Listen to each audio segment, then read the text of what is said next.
लेकिन मैं आपको सिर्फ ये अपील करने आया हूं कि अगर अभी तक आपने K24 news and entertainment channel को सब्सक्राइब नहीं किया तो प्लीज कर लीजिए। बहनों, कहने के लिए बहुत सारे मुद्दे हैं।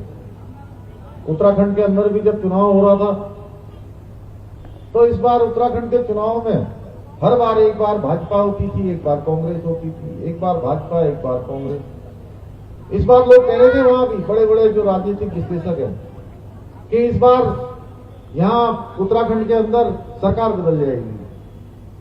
भाइयों बहनों, उत्तराखंड की देवतुल्य जनता ने राष्ट्रवाद के साथ चलते हुए, माननीय प्रधानमंत्री मोदी जी के साथ चलते हुए, भारतीय जनता पार्टी के साथ खड़े होकर एक बार फिर से वहां भारतीय जनता पार्टी की सरकार बना दी और काम करने वालों को फिर से वहां मौका दे दिया।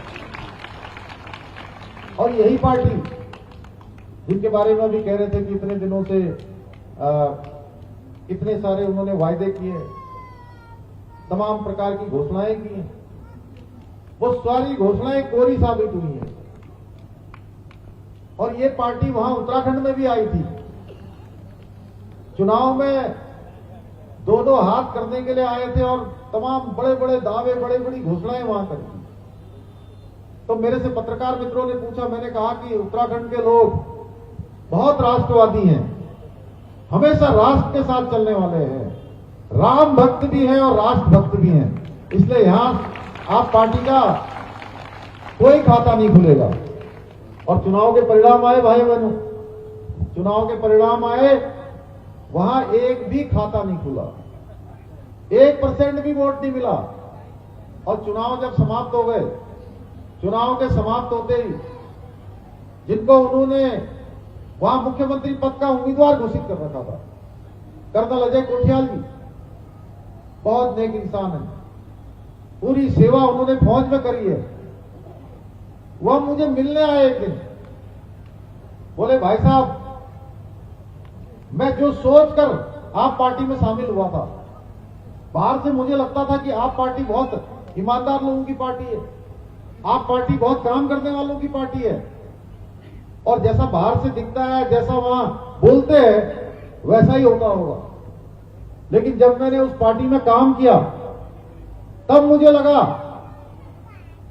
कि ये पार्टी तो अंदर से पूरी तरह से खोखली हुई है, पूरी तरह से भ्रष्टाचार में लिप्त है, पूरी तरह से झूठ में लिपटी हुई है,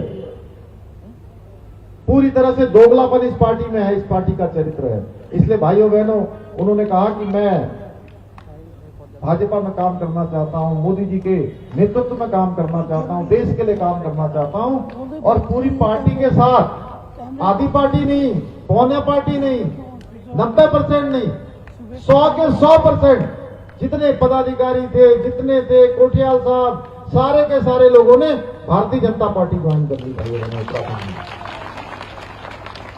और इतना ही नहीं, उसके बाद दूसरे अध्यक्ष बने वहां, वो ढूंढने लगे कि अब अध्यक्ष कौन बनेगा।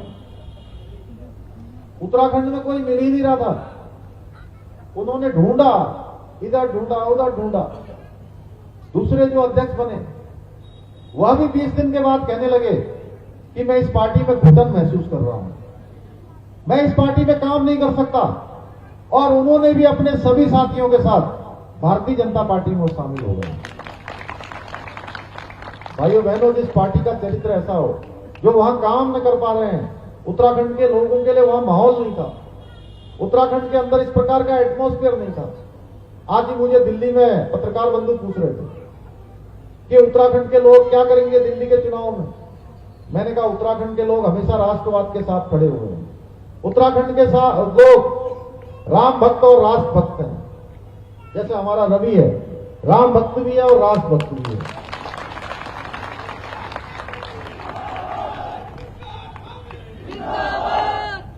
उनकी आवाज एक ही होती है, वो सब एक साथ चलते हैं, देश के साथ चलते हैं। अरे भाई, वो उनके साथ खड़े होंगे जिन्होंने सेना से सर्जिकल स्ट्राइक का हिसाब मांग लिया, सेना का भी अपमान कर दिया, सैनिकों का अपमान कर दिया, भारत के शौर्य पराक्रम को ललकारने का काम कर दिया। उत्तराखंड के लोग उसके साथ खड़े होंगे जिसने सेना जो हमारी सीमाओं पर काम करती है, उनको अब किसी से पूछना नहीं पड़ता, गोली आ रही है, गोली का जवाब देना है कि नहीं। गोलों से हमारी सेना जवाब देने का काम करती है। ये आदेश जिसने दिया, जिसने ये व्यवस्था बनाई, उसका नाम है नरेंद्र मोदी। उनके साथ खड़ी हुई। गलवान की घाटी में जो हुआ हम भूल नहीं सकते। हमारे मन में हमेशा संदेह रहता था कि चीन की सेना के साथ हमारा युद्ध होगा तो कैसे होगा, क्योंकि हमको विरासत में एक बहुत बड़ी पीड़ा मिली हुई थी, बहुत बड़ा संदेह मिला हुआ था। हमारी सेना हमेशा से ही, भारत की सेना दुनिया की सर्वाधिक शक्तिशाली सेनाओं में से एक रही है। हमारी सेना का इतिहास शौर्य और पराक्रम का इतिहास रहा है, लेकिन इनकी जो उस समय का नेतृत्व था, उस नेतृत्व के कारण हमारे मन में हमेशा संदेह रहता था। मैं एक सैनिक का बेटा हूं, मैंने देखा है लड़ाई लगते हुए क्या होता है। जब सैनिक लड़ाई में जाते हैं तब उनके परिवार का क्या स्थिति होती है, परिवार के ऊपर किस प्रकार की उस समय की बात होती है, ये सारा हमने नजदीक से महसूस किया है भाइयों बहनों। लेकिन माननीय प्रधानमंत्री मोदी जी के नेतृत्व में हमारे देश के सैनिकों ने जो गलवान की घाटी में चीन के सैनिकों के दांत खट्टे करने का काम किया, वह भी हमारे लिए एक इतिहास बन गया, हमेशा के लिए इतिहास बन गया। यहां अभी रवि भाई बता रहे थे, मैं दिवाली के बाद एक दिन यहां आया तो मुझे उत्तराखंड सदन में कहने लगे लोग, सवेरे सवेरे 6 बजे में निकलेगा, 6 बजे मुझे बाहर निकलने की आदत है। तो कह रहे कहां जा रहे हैं साहब आप? मैंने कहा मैं जा रहा, बाहर घूमने जा रहा हूं दिल्ली में। बोले नहीं बिल्कुल मत निकलिए अभी। मैंने कहा क्यों, क्या बात है? बोले बाहर बहुत प्रदूषण है, बाहर प्रदूषण है। दिवाली भी बंद करवा दी आपने, दुर्गा पूजा भी बंद करवा दी आपने, छठ पूजा भी बंद करवा दी और दिल्ली में प्रदूषण बढ़ा दिया। आप तो कहते थे कि हम दिल्ली को जो है मॉडिफाइड कर देंगे, अच्छी हवा दे देंगे, अच्छा पर्यावरण दे देंगे, और दिल्ली को आपने गैस का चैम्बर बना दिया। यमुना की सफाई के लिए 2400 करोड़ रुपया मोदी जी ने दिया और आपने वह पैसा भी वहां नहीं लगाया। आज यमुना को भी नाले की तरह बना दिया। जो यमुना मेरे उत्तराखंड से आती है, जिसका लोग आचमन करते हैं, यमुना मैया को इतना यहां पर विशाला बना दिया। आखिर कितनी बातें बोली जाए यहां। दलबीर नेगी, दिलवर नेगी हमारा, उस बच्चे का क्या गुनाह था?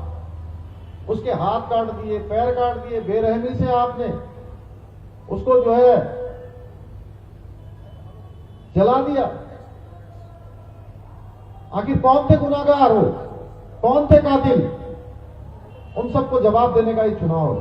लेकिन मैं आपको सिर्फ ये अपील करने आया हूं कि अगर अभी तक आपने K24 news and entertainment channel को सब्सक्राइब नहीं किया तो प्लीज कर लीजिए।